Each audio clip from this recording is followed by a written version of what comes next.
What's up, guys? For today's video, I will be doing a 1-year owner's review of the Rusi KRY200 dual sport. I have ridden it as a commuter, as a weekend ride, and on the trail. In the past year, I have only been able to put about 1,000 kilometers on her kasi may problems siya na I chose to ride my other bikes because I do have other bikes. No? So we will go in order with the good and the bad of this motorcycle, and at the end, I will give my final verdict kung sulit siya or hindi. So the very first time I rode her, it was a problem agad. It wouldn't shift to neutral kapag nakastop. Pwede siya in-neutral kapag halimbawa, alam mo mag-stop ka, in-neutral mo na bago ka mag-stop. So pwede yun. So I was thinking baka kailangan lang ng break-in. Pero after a few more rides, it was still nangyayari. Nagpa-persist pa rin. So I brought it back to Rusi for them to try to fix it. The mechanic, in-adjust lang niya yung lever and cables, pero walang nangyari. And he said, there's nothing na wala siyang magawa. No? So, ganyan lang talaga, he said. Pero I refuse to accept that, okay? Because that kind of problem with the clutch, I mean, I've had, dozens of motorcycles, big bikes, small bikes. Hindi naman pwedeng ganun, no? So, I saw on the Facebook group that changing the clutch discs to the TMX clutch discs would fix the problem. And dinawas ko mechanic and it fixed the problem. Also, sabi niya, sinuggest niya na try kong different oil, right, from his experience with the other KRY 200s na yung 10W50. Normally it's like 10W40, no?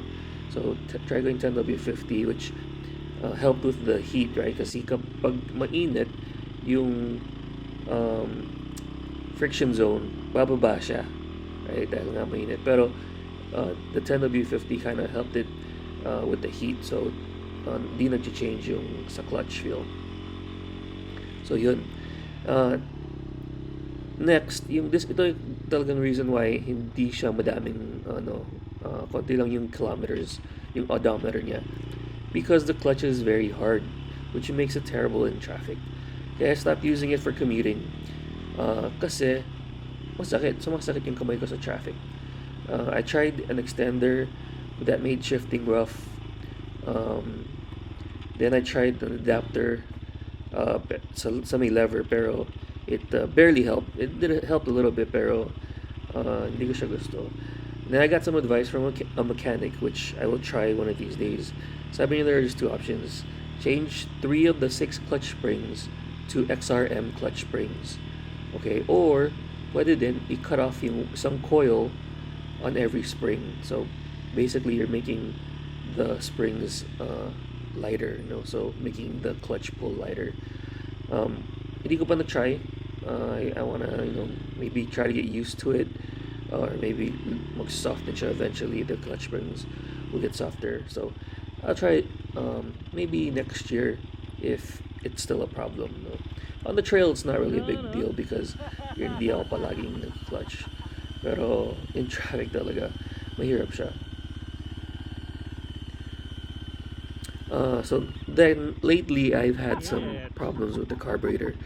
Most of the time, or most likely, dahil siguro na stock yung motor, no? May time na busy ako, hindi ko siya nagagamit. So pinalinis ko, and then the problem was kapag i-on mo siya, nagbabago yung idle, nag-change yung idle, no? And so I changed the spark plug, and then pinalinis ko yung carburetor. So it was okay for a while. And then I took it out to the trail, actually during this ride, and yun, nagloloko na naman yung carburetor, nagloloko siya yung idle. So di ako nakapag engine brake actually, because kapag bitawan ko yung gas, yung idle niya nasa fast enough that's not engine braking. So I was just trail braking with my rear brake para control yun. So that was the problem. So siguro papalinis ko siya ulit. Maybe a different mechanic. So maybe the first mechanic didn't clean everything or may na iwan or something. So try going with a different mechanic now. So other than that, walang major problems. I did find that at my weight, sometimes may problema siya climbing. So ginawa ko, pinalit ko ng 48 tooth yung rear sprocket.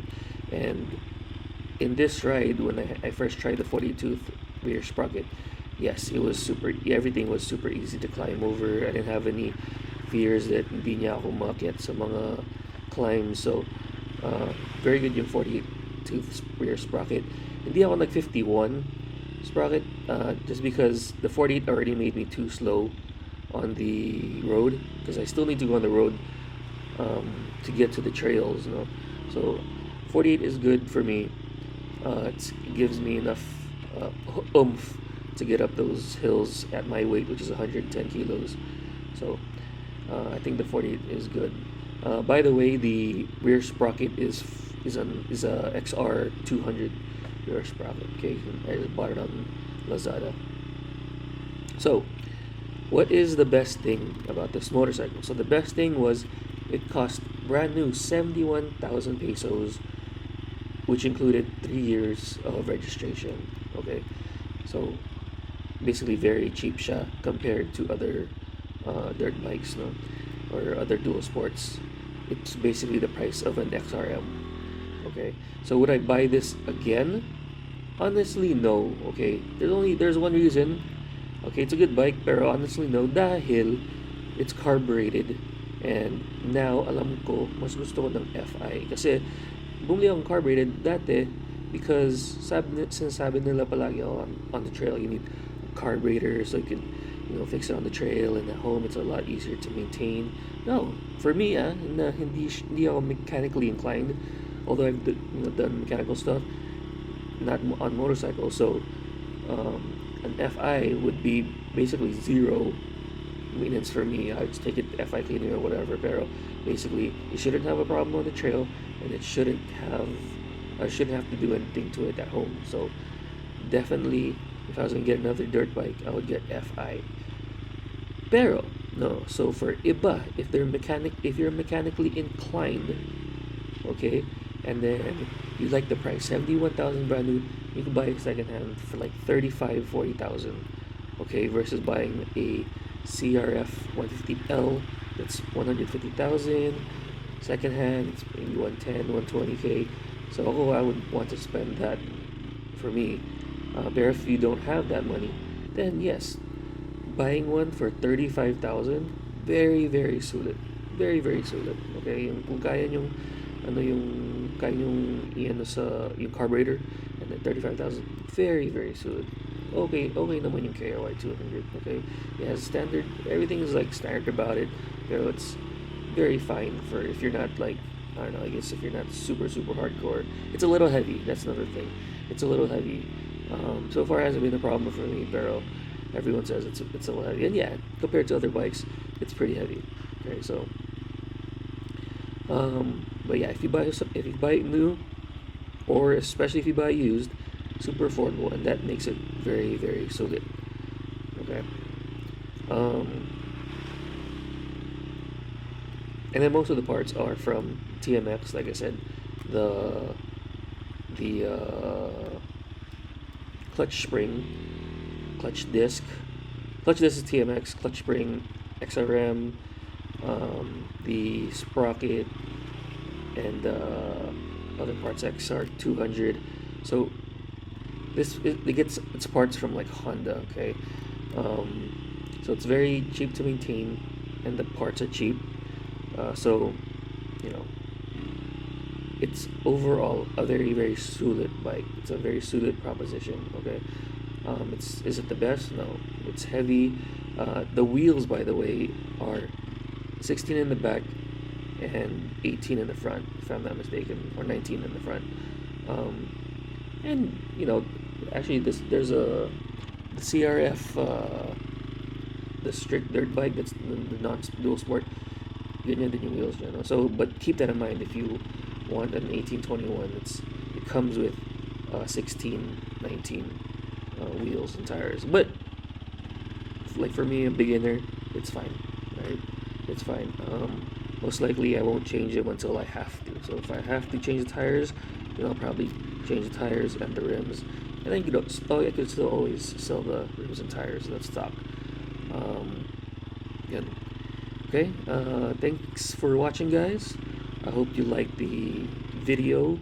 I hope that some of the information helped you guys.